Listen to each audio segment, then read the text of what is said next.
আসসালামু আলাইকুম। প্রিয় দর্শক, আপনাদের স্বাগত জানাচ্ছি। বাংলাদেশে নির্বাচন ঘোষিত হয়েছে আগামী 12ই ফেব্রুয়ারি। তবে যে পথে চলছে দেশ, তাতে নির্বাচন আদৌ হবে কিনা রীতিমতো সন্দেহ সেটা নিয়ে। হাদি হত্যাকাণ্ড নিয়ে যেভাবে জ্বলছে সারা দেশ, মানে জ্বালানো হচ্ছে, এটা ভেবেচিন্তেই তাতে মনে হচ্ছে নির্বাচন স্থগিত করে দেওয়ার বড় অজুহাত পেয়ে গেছেন মোহাম্মদ ইউনূস ও এনসিপি জামাত। তাই বিএনপি যতই নির্বাচন চেয়ে গলা ফাটাক, নির্বাচন হবে না। এবং এটাও দেখে নেবেন 25 তারিখে তারেক রহমানও খুব সম্ভব দেশে ফিরবেন না, তিনি আবার বাতিল করে দেবেন তার দেশে ফেরার কথা। ফিরলে বিপদ আছে তারেকের। বিএনপি মনে করছে এখন ভোট হলে তারা সংখ্যাগরিষ্ঠ আসন জিতে ক্ষমতায় আসবে, তাই তারা ভোটের জন্য উতলা। কিন্তু লক্ষ্য করার বিষয় কি জানেন?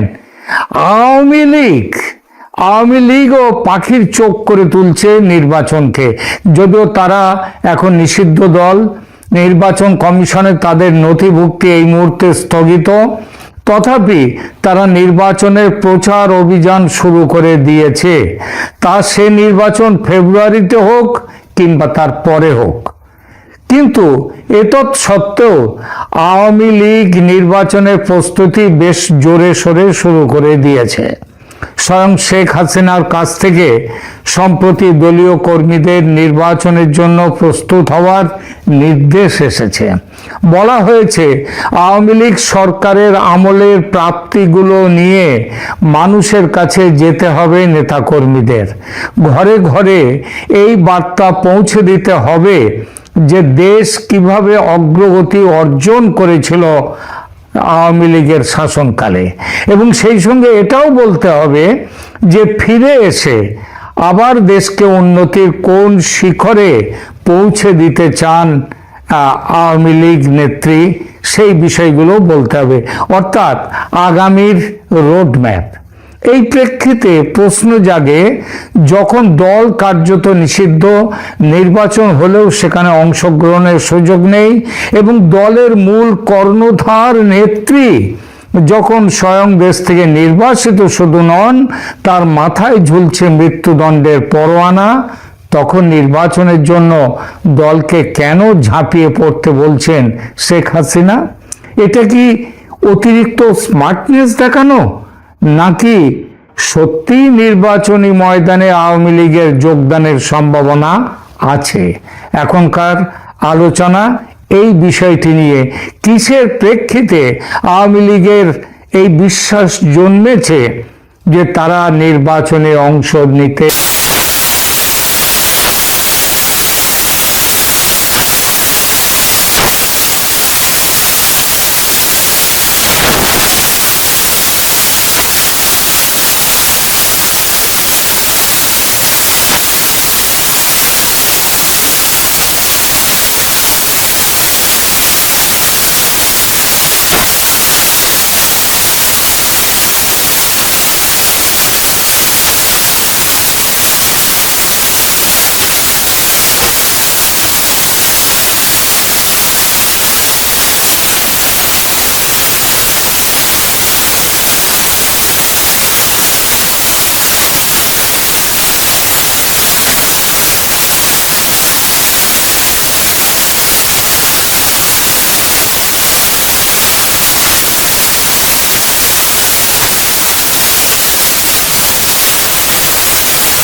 সরকার নমনীয় হতে বাধ্য হবে, কারণ তাকে ছাড়া নির্বাচন করলে সেই নির্বাচনের আন্তর্জাতিক গ্রহণযোগ্যতা থাকবে না।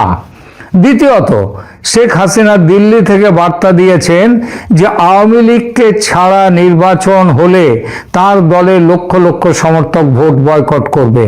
এমনটা হলে এই নির্বাচনে ভোটারদের অংশগ্রহণের হার ভীষণভাবে কম হবে। সেই হার গত বছর জানুয়ারিতে শেখ হাসিনার আমলের ভোটদানের হার থেকেও কম হওয়ার সম্ভাবনা। আর সেটা হলে হাসিনার বিরুদ্ধে আমেরিকা সহ পশ্চিমী দুনিয়ার যে অভিযোগ ছিল, সেই একই অভিযোগ বরং আরো বড় হয়ে উঠবে এই নির্বাচনের বিরুদ্ধে। সবচেয়ে বড় কথা, বিএনপি নিজে নির্বাচন বয়কট করেছিল এর আগে। আওয়ামী লীগ কিন্তু বয়কট করতে চায় না নির্বাচন, তারা নির্বাচনে অংশ নিতে চায়। এই অবস্থায় তাদের বাদ দিয়ে নির্বাচন করলে সেই নির্বাচন শুধু ভারত নয়, পশ্চিমের কোনো গণতন্ত্রই মানবে না। তৃতীয়ত, দক্ষিণ এশিয়ার ভূ রাজনীতিতে ভারতকে সঙ্গে রাখা যে ভীষণভাবে জরুরি, এই সত্যিটা এতদিনে ভালোভাবে বুঝতে পেরেছেন মার্কিন প্রেসিডেন্ট ডোনাল্ড ট্রাম্প। ট্রাম্প বুঝেছেন ভারতকে সঙ্গে না রাখলে ভারত তার নিরপেক্ষ অবস্থান পাল্টে রাশিয়ার আরো ঘনিষ্ঠ হবে এবং আমেরিকা থেকে দূরে সরে যাবে। চীন এবং ভারত দুটো দেশকে শত্রু করে তুললে আমেরিকার সমূহ ক্ষতি। বাধ্য হয়েই তাই ভারতের বাংলাদেশ নীতিতে সায় দিতে হবে আমেরিকাকে। আর এই প্রক্রিয়া যে ইতিমধ্যে শুরু হয়ে গেছে তার নানা সংকেত দেখা যাচ্ছে, যার মধ্যে প্রধানতম হলো বাংলাদেশের জাতীয় নিরাপত্তা উপদেষ্টা খলিলুর রহমানের প্রথমে দিল্লি, তারপর দোহায় ভারতের নিরাপত্তা উপদেষ্টা অজিত ডোভালের সঙ্গে বৈঠক। সেই সব বৈঠকে মার্কিন প্রতিনিধিরাও হাজির ছিলেন এবং ভারতের মতে তারা মত মিলিয়েছেন। শেখ হাসিনা স্পষ্ট বুঝেছেন এটা, তাই দলীয় সমর্থকদের উদ্দেশ্যে বার্তা দিয়েছেন প্রচার অভিযান শুরু করার। এরপরেও আছে, এরপরে চতুর্থ যে কারণটা অতি সাম্প্রতিক, হাসিনার পক্ষে সেটা খুব ভালো কাজ দিয়েছে, সেটা হলো ওসমান হাদির হত্যাকাণ্ড, তার পরবর্তী সহিংস ঘটনা প্রবাহ। যেভাবে কোনো রকম তদন্ত ছাড়াই আওয়ামী লীগ ও ভারতকে অভিযুক্ত করে বিবৃতি দিয়েছে বাংলাদেশের রাজনৈতিক নেতারা, বাংলাদেশ সরকারের একাধিক উপদেষ্টা, তাতে ভারত প্রচণ্ড সংক্ষুব্ধ। এই ঘটনাটি হাসিনার জন্য পরোক্ষভাবে একটি সুযোগ তৈরি করেছে। ওসমান হাদির মৃত্যুর পর অভিযোগ ওঠে যে তার হত্যাকারী ভারতে পালিয়ে গেছে, এর জয় তাকে ফেরত দিতে হবে। এর জেরে বাংলাদেশে তীব্র ভারত বিরোধী বিক্ষোভ শুরু হয় এবং ভারতীয় হাই কমিশন ঘেরাও বা বন্ধের দাবি ওঠে। এই পরিস্থিতিতে ভারতও কঠোর অবস্থান নিয়েছে। ভারতীয় ভিসা সেন্টারগুলো সাময়িকভাবে বন্ধ করা হয়েছে এবং ঢাকায় ভারতীয় দূতকে বাংলাদেশ তলব করেছিল, তার পাল্টে হিসেবে ভারতও কড়া ভাষায় কূটনৈতিক প্রতিবাদ জানিয়েছে। এসব ঘটনায় হাসিনার কি লাভ? বাংলাদেশে দেখুন, বাংলাদেশে যখনই ভারত বিরোধিতা সহিংস রূপ নেয় বা অস্থিতিশীলতা তৈরি হয়, তখন ভারত নিরাপত্তা নিয়ে তার নিরাপত্তা নিয়ে উদ্বিগ্ন হয়ে পড়ে। ভারত তখন মনে করে যে বাংলাদেশে হাসিনাই একমাত্র স্থিতিশীলতার গ্যারান্টি। ওসমান হাদির মৃত্যুকে কেন্দ্র করে সৃষ্ট অরাজকতা ভারতকে এই সিদ্ধান্তে আরো অটল করছে যে বর্তমান অন্তর্বর্তী সরকার পরিস্থিতি নিয়ন্ত্রণে ব্যর্থ এবং হাসিনার মতো শক্ত হাতের শাসকই তাদের বাংলাদেশের জন্য যেমন প্রয়োজন, তেমনি ভারতেরও অভ্যন্তরীণ নিরাপত্তার জন্য প্রয়োজন। হাসিনার আত্মবিশ্বাস এখান থেকেই আসছে যে পরিস্থিতি যত খারাপ হবে ভারতের সমর্থন তার প্রতি তত জোরালো হবে। হাসিনা যে কর্মীদের উন্নয়নের কথা বলে ঘরে ঘরে যাওয়া নির্দেশ দিয়েছেন, তা মূলত দলের মনোবল চাঙ্গা রাখার এবং অস্তিত্ব টিকিয়ে রাখার কৌশল তো বটেই, তার সঙ্গে বিরাটভাবে ফিরে আসা নির্বাচনী ময়দানে, সেটাও উদ্দেশ্য। যদিও প্রকাশ্যে বড় সমাবেশ করা কঠিন, তবুও গোপনে বা ঘরোয়াভাবে জনসংযোগের মাধ্যমে তিনি ভোটারদের মনে করিয়ে দিতে চাইছেন তার সময়ের স্থিতিশীলতার কথা। আওয়ামী লীগ নিষিদ্ধ হওয়ার বা কোণঠাসা হওয়ার ভয়ের মধ্যেও নভেম্বরে দেশ জুড়ে শাটডাউন বা বিক্ষোভের ডাক দিয়ে সফল করেছে, সেগুলো নিজেদের উপস্থিতি জানান দিয়েছে। এই সক্রিয়তা আন্তর্জাতিক মহলকে দেখানোর জন্য যে আওয়ামী লীগ এখনো একটি শক্তিশালী পক্ষ এবং তাদের ছাড়া রাজনীতি অচল। শেখ হাসিনার এই রীতিমতো আশাবাদী হওয়ার পেছনে এগুলো প্রধান কারণ। আরও একটা বড় কারণ রয়েছে, বললাম, জিও পলিটিক্যাল ইকুয়েশন বা ভূ রাজনৈতিক সমীকরণ, এবং সেই সমীকরণ অনুযায়ী আওয়ামী লীগকে সেখানটাতে আওয়ামী লীগ এবং এই ভূ রাজনৈতিক সমীকরণের জন্য ভারতকে অস্বীকার করা যাবে না। ভারতের অবস্থানকেও, ভারতের চাওয়াটাকেও গুরুত্ব দিতে হবে। সুতরাং কি দেখা গেল শেখ হাসিনার আত্মবিশ্বাস কোনো অলীক স্বপ্ন নয়, বরং এটি ভারতের কূটনৈতিক লেভারেজ এবং বাংলাদেশের অভ্যন্তরীণ স্থিতিশীলতাকে কাজে লাগানোর ঠান্ডা মাথার রাজনৈতিক হিসাব। আন্তর্জাতিক ভূ রাজনীতির খেলায় বাংলাদেশে ভারত যেটা চায় সেটা অস্বীকার করার ক্ষমতা খোদ আমেরিকারও নেই। আর বাংলাদেশকে স্থিতিশীল রাখার ক্ষমতা ইউনূস কিংবা তার পৃষ্ঠপোষক জামাতের নেই। সে ক্ষমতা আছে আওয়ামী লীগের এবং কিছুটা পরিমাণে বিএনপির। কিন্তু গত 1.5 বছরে বিএনপি যেভাবে নিজেকে মুক্তিযুদ্ধ বিরোধী শক্তিতে রূপান্তরিত করেছে, যেভাবে ইউনূসকে নিঃশর্ত সমর্থন দিয়ে দেশকে আজকের অরাজক পরিস্থিতিতে এনেছে, তাতে বিএনপির সমর্থনের জমি অনেকটাই ভেঙেছে। আমি বারবার করে একটা কথা বলি, বাংলাদেশের নির্বাচনের দুটো পক্ষ, একটা মুক্তিযুদ্ধের সমর্থনের পক্ষে আর একটা মুক্তিযুদ্ধের পক্ষে, আর একটা মুক্তিযুদ্ধের বিরোধের পক্ষে।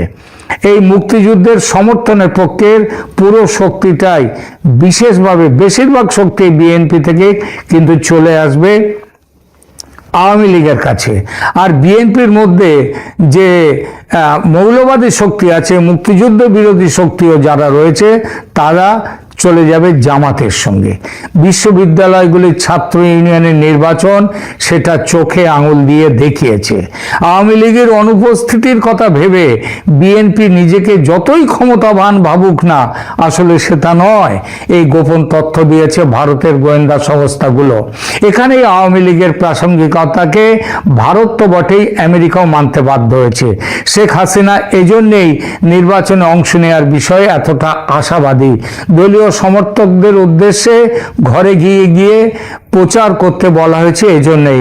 আর ইউনূসের ক্ষমতা নেই এই নির্বাচনকে হয়তো ফেব্রুয়ারি থেকে সরিয়ে দিতে পারেন কিছুদিনের জন্য, কিন্তু বড় কোনো সময়ের ব্যবধানে, অর্থাৎ বহুদিনের জন্য, যেটা উনি বলেছেন এর আগে, অনেকেই বলছে নাকি ওনাকে 50 বছর দেশ শাসন করতে, 5-10 বছর নয়, 50 বছর কথাটা নিজেই বলেছেন, সেটা কিন্তু সম্ভব নয়।